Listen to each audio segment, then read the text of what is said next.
абсолютно ничего. Почему? Ну, я ничего не почувствовал, считаю, присоединение вообще было незаконно. Это аннексия чистого. Я думаю, так, это мое мнение, гражданская позиция. Ну, на самом деле, я понимаю, я бермеду. Удлинение России стало больше. Потом Крым, это все-таки около моря.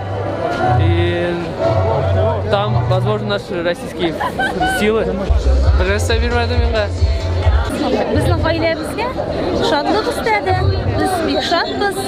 Birga do'st bo'lib, totuv bo'lib yasharga kelishakda. Тормышны радикаль үзгәртә алмый инде ул минем тормышны. Ләкин ниндидер горурлык хисе безнең дәүләт өчен чыннан да алга килеш бар үзен менә бу дөнья аренасында үзен көчле ил итеп күрсәтүен мин тойдым.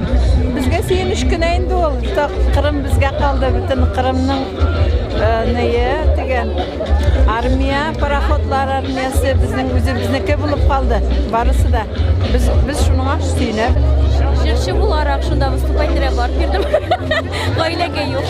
Үзгәрмәде. Я свободно могу поехать в Крым отдыхать. То есть до этого надо было, наверное, что-то там, паспорта, еще что-то, да. Сейчас я спокойно могу поехать. Друзья у меня там поехали уже, даже дом купили.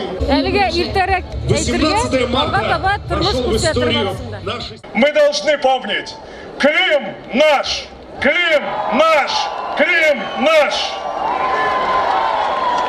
Навсегда!